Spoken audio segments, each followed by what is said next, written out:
ఈ బాధ్యత నుంచి మనం తప్పించుకోలేము, ఈ బాధ్యత నుంచి మనం పారిపోలేము. ఈ బాధ్యతను సామాజిక బాధ్యతగా మనం తీసుకోవాల్సిన అవసరం ఉన్నది. అదేవిధంగా నిన్న మనం చాలా హాస్టల్స్ వీటిలో ఫుడ్ పాయిజన్ అయినట్టు పిల్లల్ని హాస్పిటల్కు తీసుకెళ్ళి ఈ మధ్యకాలంలోనే ఒక అమ్మాయి చనిపోవడం అనేది ఆ తల్లిదండ్రులకు ఎంత బాధ ఉంటుంది. ఆర్థిక పరిస్థితి బాలేకపోవడం వల్ల తల్లిదండ్రులు వాళ్ళ పిల్లల్ని హాస్టల్స్లో పెడుతుండ్రు, కానీ వాళ్ళ పిల్లల మీద ప్రేమ లేక కాదు కదా.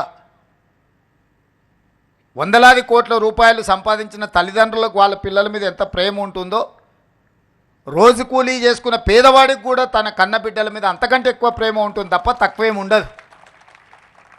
శ్రీమంతులకు వాళ్ళ పిల్లల పట్ల ఎక్కువ ప్రేమ ఉంటుంది, పేదలకు ప్రేమ తక్కువ ఉంటుంది అన్న భావన సరైనది కాదు.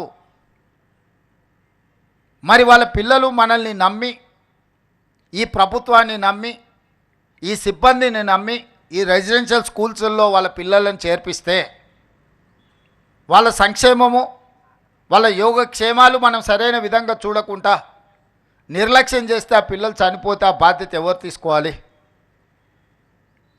ఇది మన గౌరవం, మన ప్రతిష్టను పెంచేదా, లేకపోతే మన గౌరవ ప్రతిష్ట మసకబారేదా? ఈరోజు మనందరం ఆత్మ పరిశీలన చేసుకోవాలి. ఇట్లాంటి సంఘటనలు పునరావృతం కాకుండా చూసుకోవాల్సిన బాధ్యత ప్రభుత్వం మీద ఉన్నది, సిబ్బంది మీద ఉన్నది. కొన్నిసార్లు మనం ఏదైనా డైట్ విషయంలో లేకపోతే మౌలిక వసతుల విషయం మాట్లాడితే మాకు 6 నెలలు 8 నెలలు బిల్లులు రావడం లేదు, కిరాణా కొట్టుల్లో మేము అప్పు తెచ్చి నడిపిస్తున్నాం, 8 నెలలు మేము మా అప్పులకు మిత్తిలు కట్టాలంటే మేము ఎక్కడో ఒక దగ్గర నాణ్యత తగ్గించాల్సిందే అన్నట్టుగా చర్చలు వస్తున్నాయి.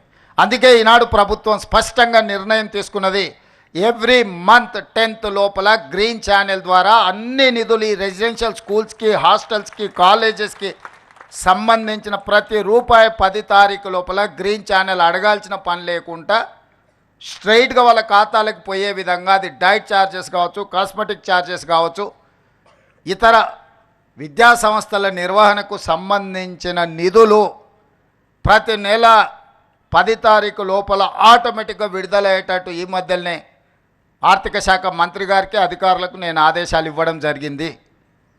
ప్రతి నెల నేనే స్వయంగా పర్యవేక్షించి మీకు చేరడానికి అవసరమైన అన్ని నిర్ణయాలు తీసుకోవాలని ఈరోజు ప్రభుత్వం నిర్ణయించింది.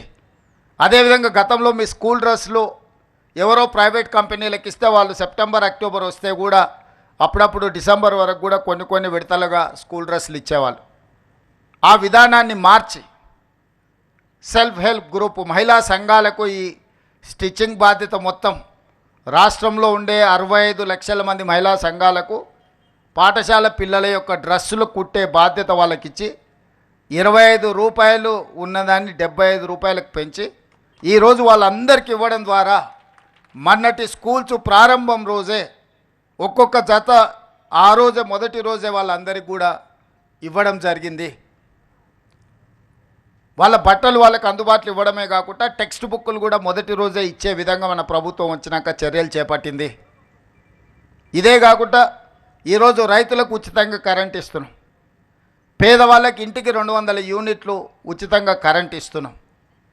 మరి రైతుకు వ్యవసాయానికి 24 గంటలు ఉచితంగా కరెంట్ ఇచ్చి పేదవాడి ఇంటికి 200 యూనిట్లు ఉచితంగా కరెంట్ ఇచ్చినప్పుడు చదువుకునే విద్యార్థులకు పాఠశాలల్లో ఉచిత కరెంటు ఎందుకు ఇవ్వకూడదు? వాళ్ళ కంప్యూటర్స్ ఇచ్చినా, వాళ్ళకి ఇతర ఏ ఎక్విప్మెంట్ ఇచ్చినా పాఠశాలలలో కరెంటు బిల్లులు కట్టకపోవడం వల్ల, కరెంటు లేకపోవడం వల్ల వాటిని ఉపయోగించలేకపోతున్నారు.